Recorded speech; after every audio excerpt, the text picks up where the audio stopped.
El 3 de abril de 1969, el Papa Pablo VI firmó la Constitución Apostólica Missale Romanum.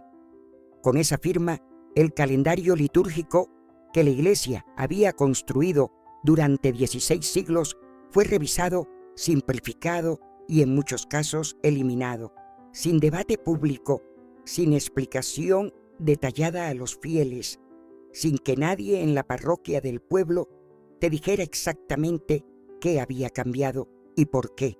De un domingo al siguiente, cosas que tu abuela hacía de toda la vida dejaron de hacerse. No estoy hablando de algo que se perdió gradualmente.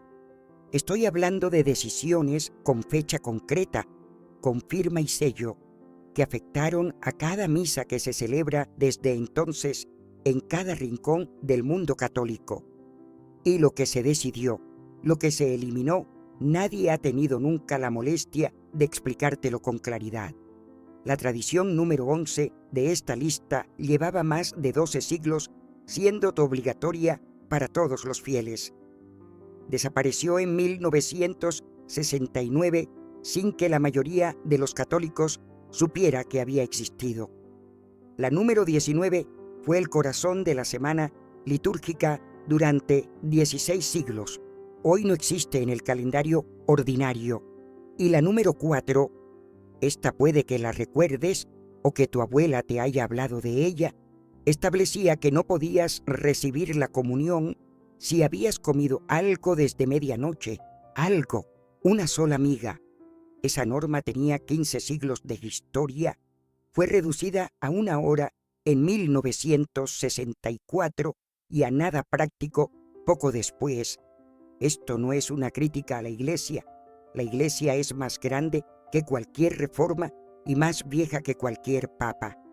Pero hay preguntas que los fieles llevan décadas haciéndose en voz baja y que ningún cura de parroquia ha sabido o querido responder.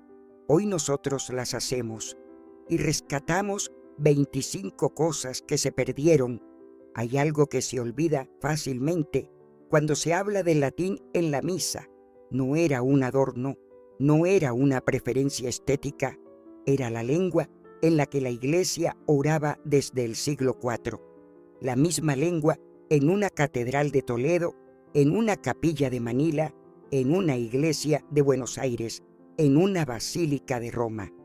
Un mexicano y un polaco podían arrodillarse juntos en cualquier parte del mundo y saber exactamente lo mismo que estaba ocurriendo. La universalidad era el punto, esa era la idea. La Constitución Sacrosanctum Concilium del Concilio, aprobada en 1963, no eliminó el latín, lo dijo explícitamente. El latín debe conservarse en los ritos latinos. Lo que ocurrió después, la traducción casi total de la liturgia a las lenguas vernáculas, fue una interpretación del espíritu del concilio que fue mucho más lejos de lo que el texto decía.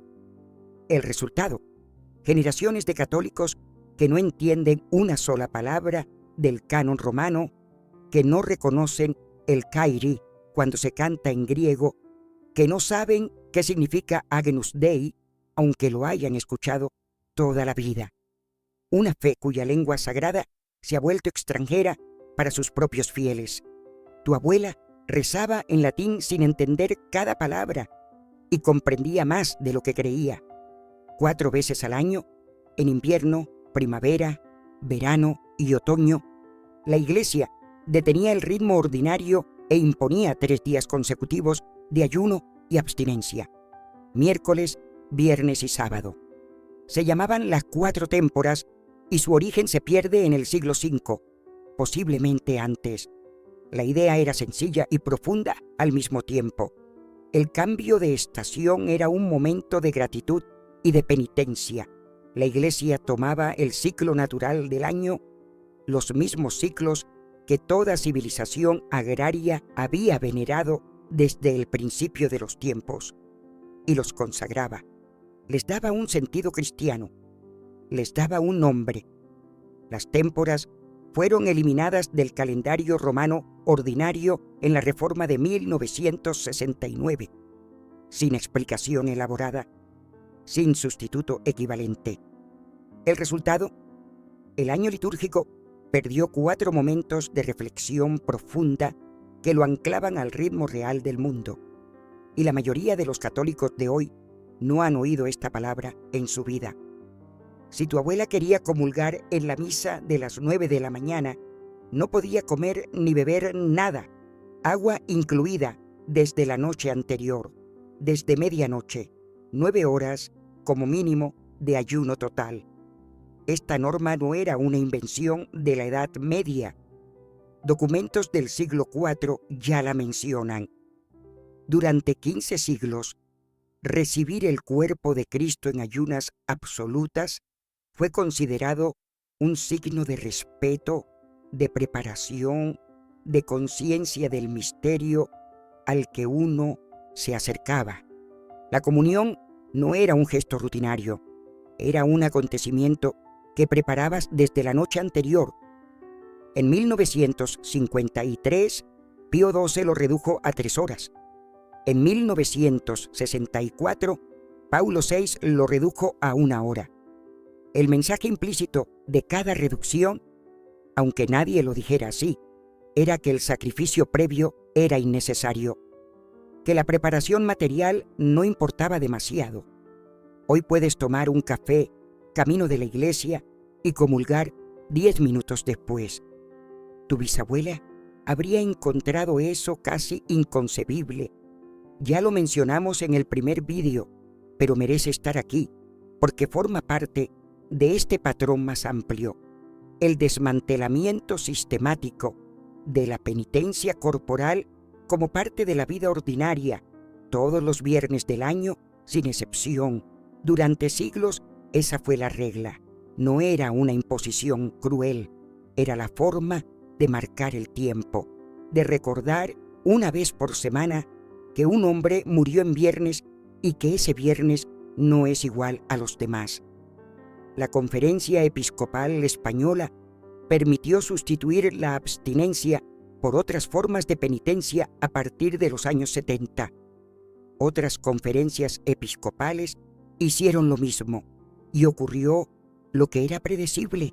Cuando la penitencia se vuelve opcional y personal, cuando cada uno decide qué forma toma, la mayoría no decide nada. El viernes se volvió un día como cualquier otro. El sacrificio semanal, compartido y visible, desapareció. El rito del bautismo antiguo incluía varios exorcismos menores. El sacerdote soplaba suavemente sobre el rostro del bautizando, un gesto llamado insuflación, heredado directamente de la escena del Evangelio en que Cristo sopla sobre los apóstoles para darles el Espíritu Santo. Pronunciaba palabras de exorcismo sobre la sal bendecida que se ponía en los labios del bebé. Realizaba la apertura de oídos y boca, el efeta, con saliva, exactamente como hizo Cristo al curar al sordomudo. Todo eso desapareció o fue reducido a versiones casi simbólicas en el nuevo rito del bautismo de 1969. La razón que se dio fue simplificación, modernización, eliminar lo que pudiera resultar extraño o difícil de comprender. Lo que no se dijo es que esos gestos llevaban 15 siglos transmitiendo algo que las palabras solas no transmiten, que el bautismo es una batalla, que el mundo tiene fuerzas contrarias al alma del recién nacido y que la Iglesia se interpone entre ellas. Hay una cosa que es importante aclarar, porque si no se aclara, todo lo que sigue puede malinterpretarse. El Concilio Vaticano II no ordenó eliminar el latín, no ordenó suprimir las témporas, no ordenó reducir el ayuno eucarístico a 1 hora, no ordenó simplificar los exorcismos del bautismo. Muchas de estas decisiones fueron tomadas por comisiones de reforma en los años que siguieron al concilio, con autoridad, con legitimidad pero con una interpretación del espíritu conciliar que iba frecuentemente más lejos que la letra de los documentos. Lo que el concilio sí ordenó fue una renovación, una puesta al día, una apertura al mundo moderno que la Iglesia necesitaba.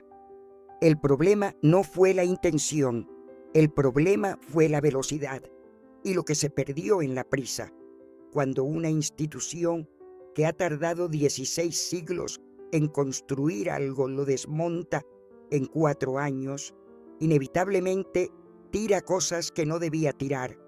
Y lo que más duele, lo que este vídeo intenta nombrar, es que nadie ha hecho todavía un inventario honesto de todo lo que se fue. El quinto domingo de Cuaresma se llamaba Domingo de Pasión, y con él comenzaba el tiempo de pasión, 2 semanas de una intensidad litúrgica particular que ya no existe en el calendario ordinario. En ese domingo, en cada iglesia del mundo católico, todas las imágenes, crucifijos, santos, vírgenes, todo eran cubiertas con telas moradas, y así permanecían hasta el Sábado Santo.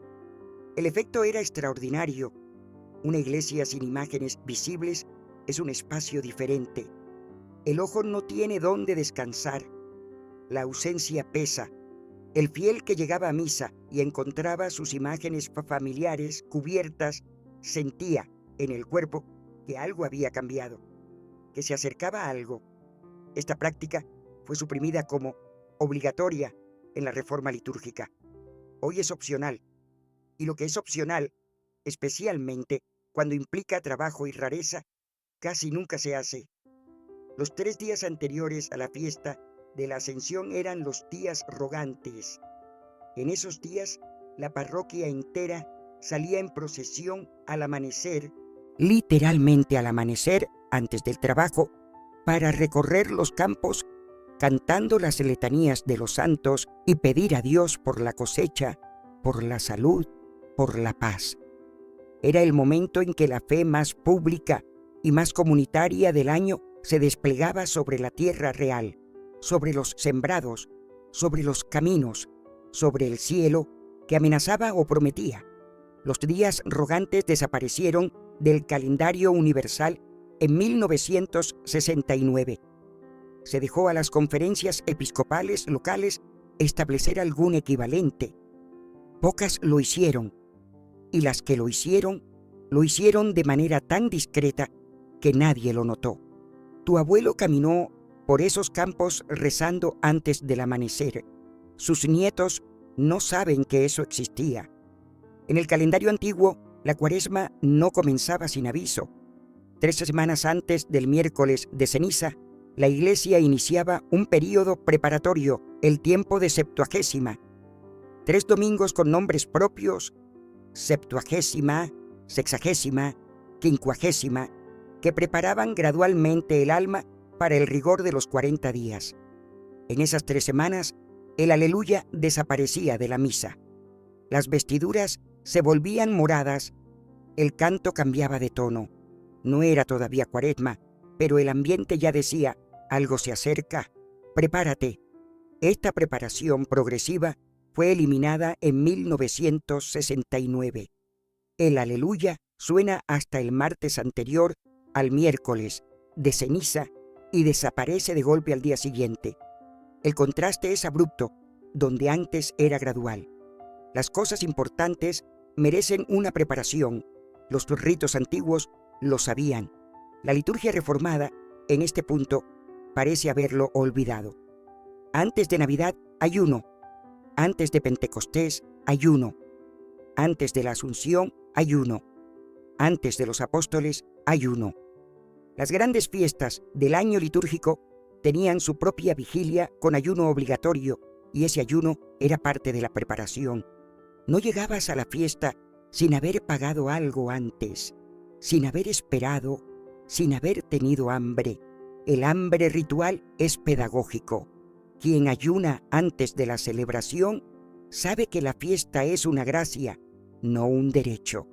Quien llega a la mesa sin haber pasado hambre no sabe del todo lo que significa comer.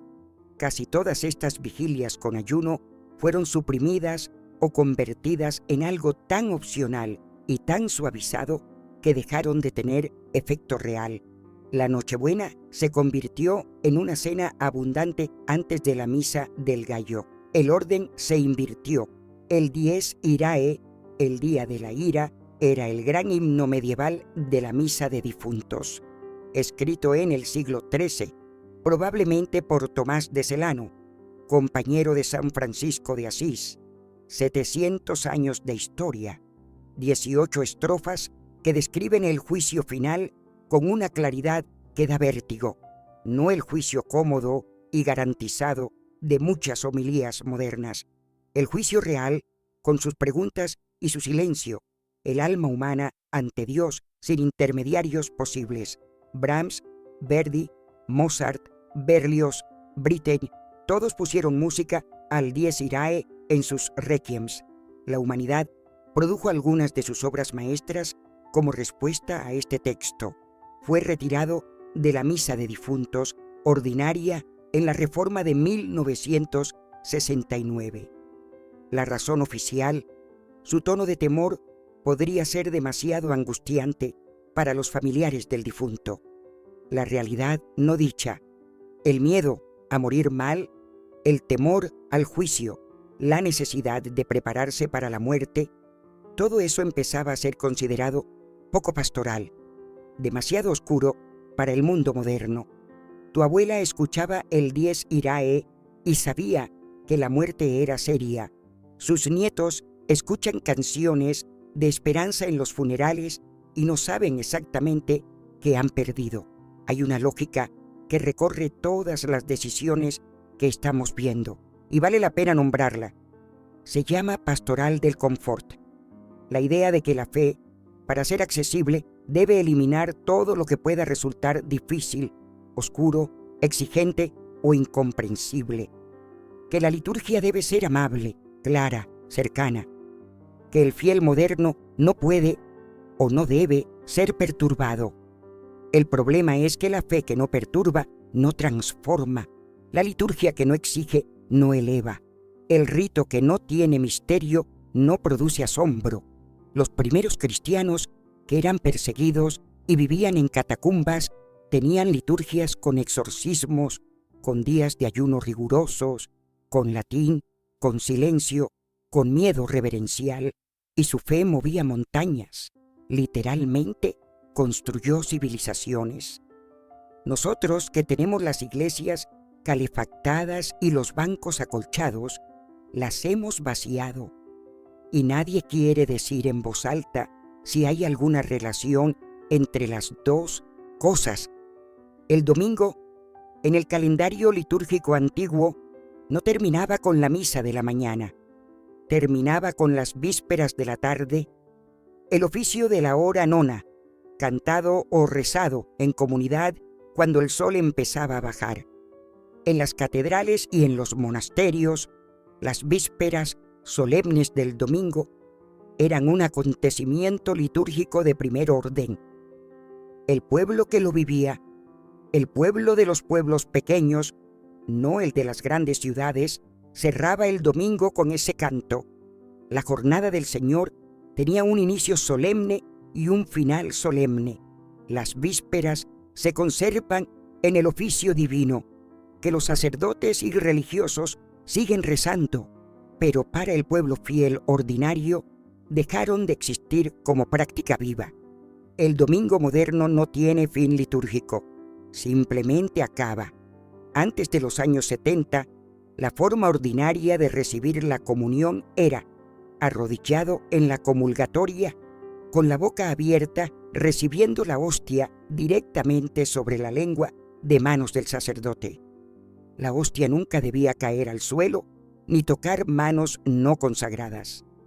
Existían patenas que los acólitos sostenían bajo la barbilla de cada comulgante para evitar cualquier accidente. La comunión en la mano fue autorizada como excepción, inicialmente solo para algunas conferencias episcopales que ya la practicaban irregularmente, en 1969. En pocas décadas se convirtió en la norma casi universal. El debate sobre qué forma es más correcta no termina, pero hay algo en lo que difícilmente se puede discutir. Arrodillarse para recibir algo dice algo diferente de recibirlo de pie. Extender la mano dice algo diferente de abrir la boca. Los gestos no son neutros, y cuando los gestos cambian, algo del significado cambia con ellos. En 1969, el nuevo calendario romano general suprimió más de 200 fiestas del Santoral Universal. No todas esas fiestas eran de guardar, claro.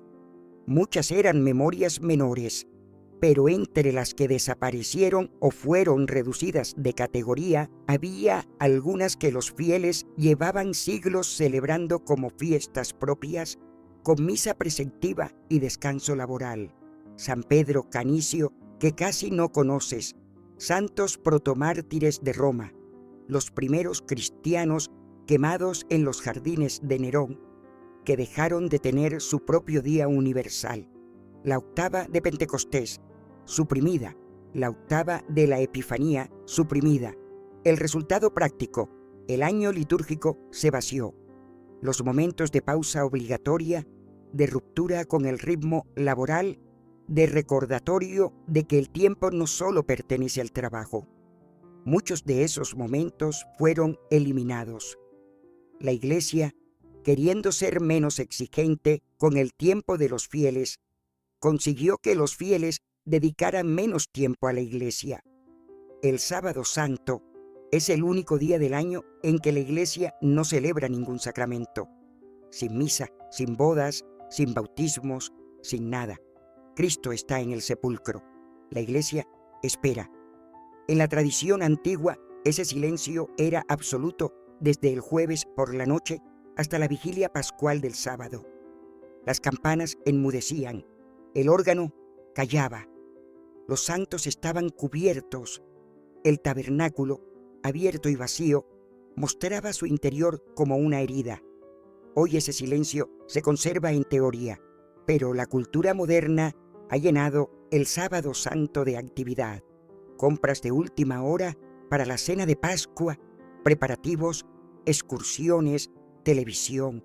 El día más silencioso del año litúrgico es, en la vida real de la mayoría de los católicos, un sábado cualquiera con compromisos de familia. El silencio no se elimina en los documentos, se elimina en la vida, y eso es más definitivo.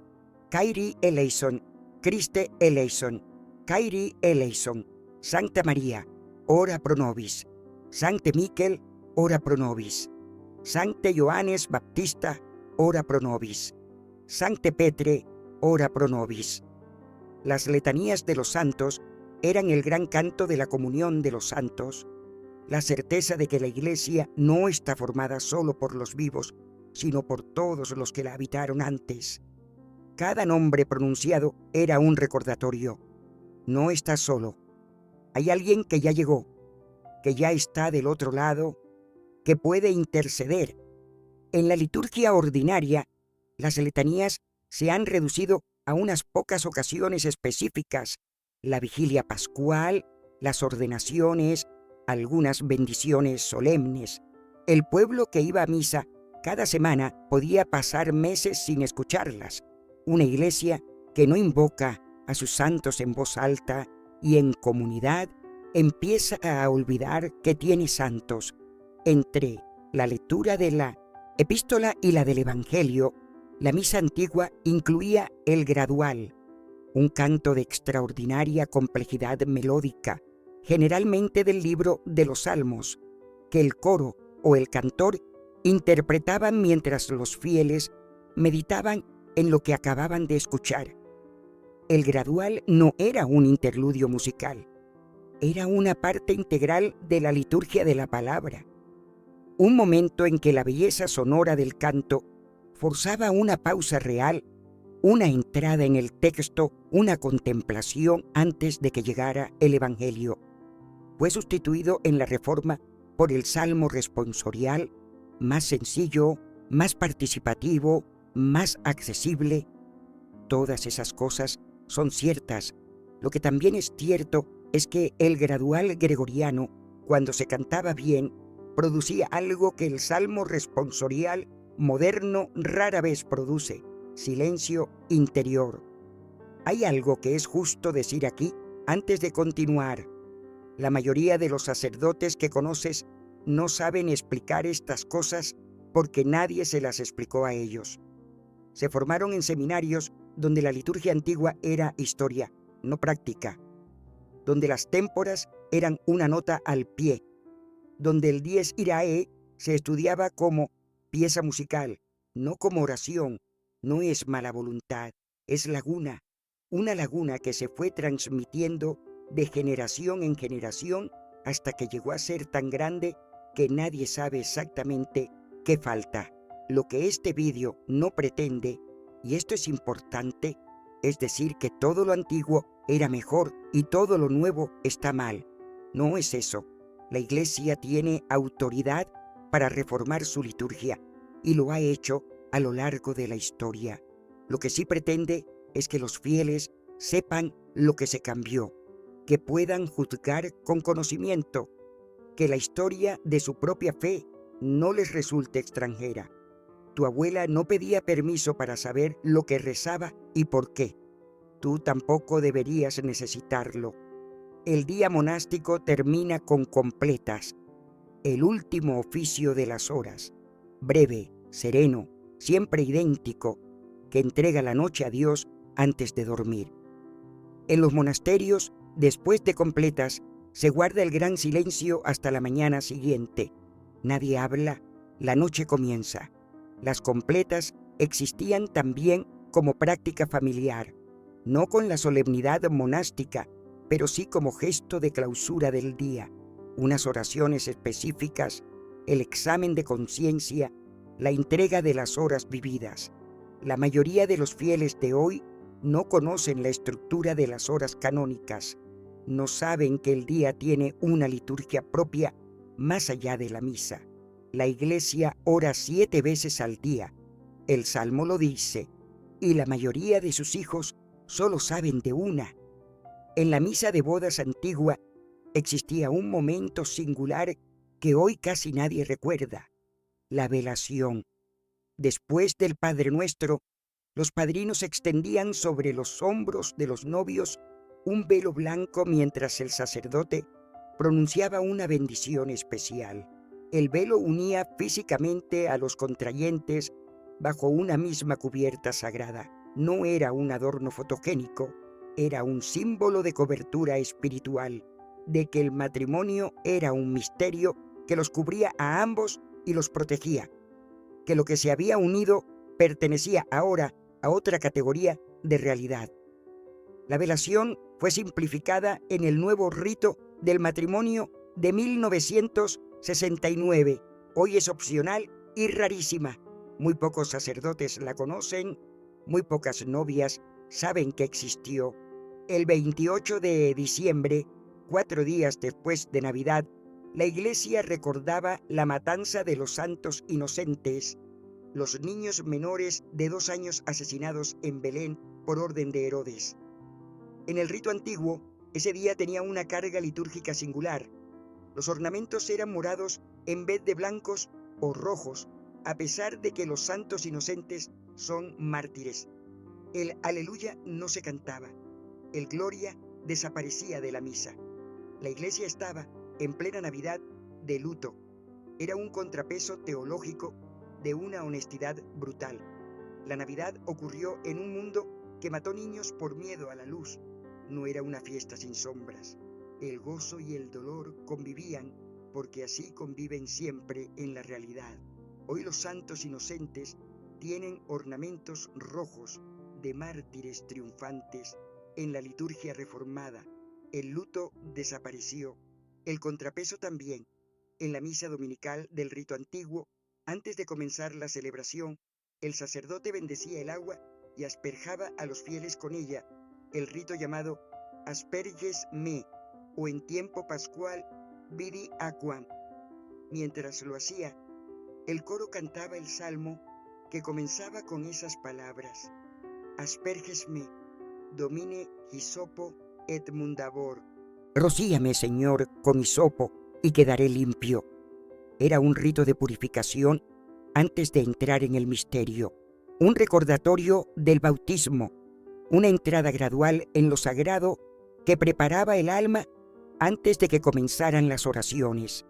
En la misa ordinaria actual, el asperges es opcional y se usa raramente fuera del tiempo pascual. La mayoría de los fieles que asisten a misa cada domingo nunca lo han experimentado. Recibir un sacramento importantísimo, la confirmación, el don del Espíritu Santo, la madurez de la fe, merecía una preparación corporal, un ayuno, un periodo de silencio y oración específico, más exigente que el ordinario. Esa preparación existía y fue gradualmente desapareciendo a medida que los sacramentos de iniciación fueron siendo celebrados de maneras cada vez más parecidas a una fiesta familiar que a un encuentro con lo sagrado. No es un juicio sobre las familias, es una observación sobre el ambiente litúrgico. Cuando el rito no exige nada al cuerpo, el alma también tiende a dar menos. Lo que no cuesta nada no vale nada. Ese es un principio que los humanos hemos verificado en todo, desde el dinero hasta el amor. También aplica a la fe. Después del Evangelio final, el prólogo de Juan, en la misa baja, el sacerdote se arrodillaba ante el altar y rezaba una serie de oraciones adicionales: 3 Avemarías, la Salve y la oración a San Miguel Arcángel, que ya mencionamos en el primer video. Estas preces habían sido establecidas por León XIII en 1884 con una intención muy específica: pedir por la liberación de los estados pontificios y por la protección de la Iglesia. Con el paso de los años, su alcance se entendió de manera más amplia. Eran las últimas palabras de la misa, cargadas de urgencia. Fueron suprimidas con la reforma litúrgica. En las misas de hoy, después del Ite Missa Est, la liturgia termina, el sacerdote se retira. No es un drama, pero algo se fue con esas oraciones finales, una sensación de que la misa no terminaba del todo, de que el sacerdote, antes de volver al mundo, tenía todavía algo que decirle a Dios en nombre de todos.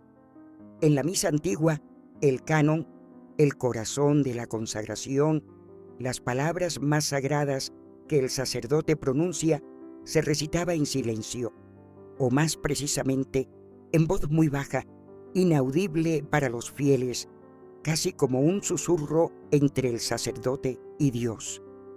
Los fieles no escuchaban las palabras de la consagración.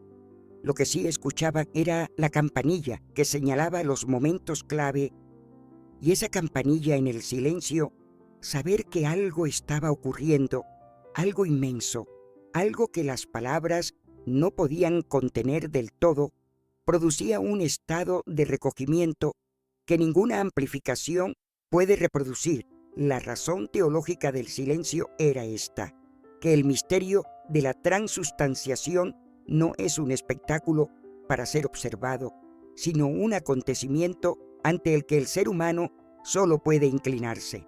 El silencio era la respuesta justa a algo demasiado grande para el ruido. Hoy el canon se recita en voz alta y en lengua vernácula. La claridad ganó. El misterio perdió algo. ¿Cuánto exactamente? Es una pregunta que cada fiel debe hacerse. Los oficios de tinieblas eran las matutinas y laudes de los 3 últimos días de la Semana Santa, jueves, viernes y sábado santo, celebradas en la madrugada con una ritualidad única y de una belleza oscura que no tiene equivalente en ninguna otra liturgia del mundo. Durante el oficio, 15 velas encendidas iban siendo apagadas una por una. Al final, solo quedaba una, la del Cristo, que era ocultada momentáneamente antes de volver a desaparecer. La iglesia quedaba en oscuridad casi total mientras el coro cantaba el Salmo 50, el Miserere, el gran salmo de la penitencia.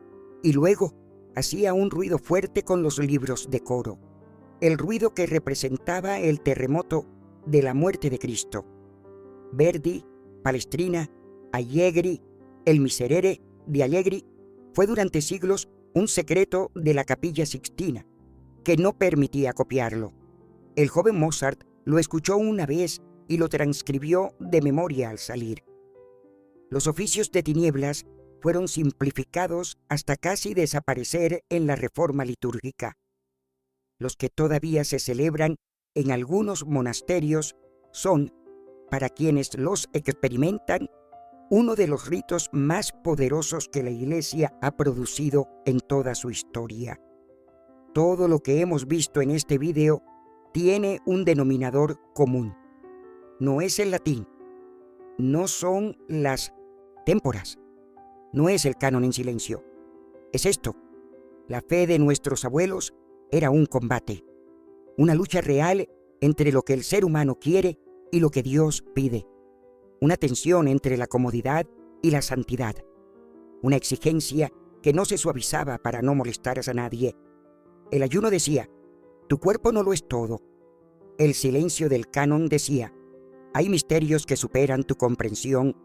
El dies irae decía: hay un juicio y tú comparecerás. Las rogativas decían: no lo controlas todo. Los exorcismos del bautismo decían: hay un combate real y este niño acaba de entrar en él. Lo que la Iglesia moderna, con la mejor intención, fue eliminando pieza por pieza era exactamente eso: la incomodidad santa, el recuerdo de que la fe cuesta y que lo que cuesta vale. Nuestros abuelos vivían en un mundo más duro que el nuestro en muchos sentidos y tenían una fe más dura también, más resistente, más capaz de aguantar la sequedad, la duda, la pérdida, la muerte. No es casualidad. La Iglesia no te debe una explicación. Es libre de reformar su liturgia y lo seguirá haciendo. Eso es parte de lo que significa ser una institución viva. Pero tú, si eres fiel, si llevas décadas sentado en ese banco cada domingo, si recuerdas vagamente que algo era diferente antes de que tú nacieras, tú sí mereces saber lo que cambió y por qué, y qué se perdió con el cambio, no para estar en contra de nada, para estar de verdad. Hay una pregunta que llevo años escuchando, siempre en voz baja, siempre de personas mayores que dudan si es correcto hacerla. ¿Era mejor antes?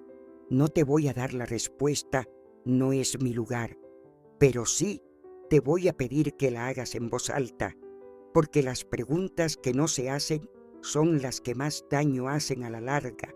Si alguna de estas tradiciones te ha tocado, si hay algo que reconoces, algo que extrañas, algo que descubres hoy por primera vez, cuéntanoslo en los comentarios.